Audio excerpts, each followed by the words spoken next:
Hello Vault Dwellers, welcome to another DIY video.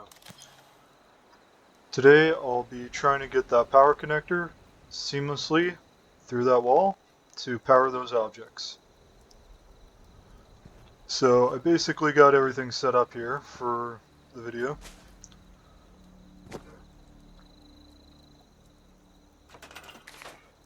Basically what we got here is one mat and one power connector.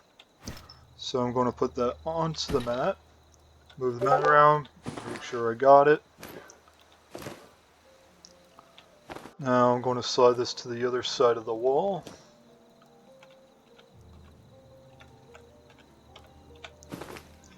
Right where I want it.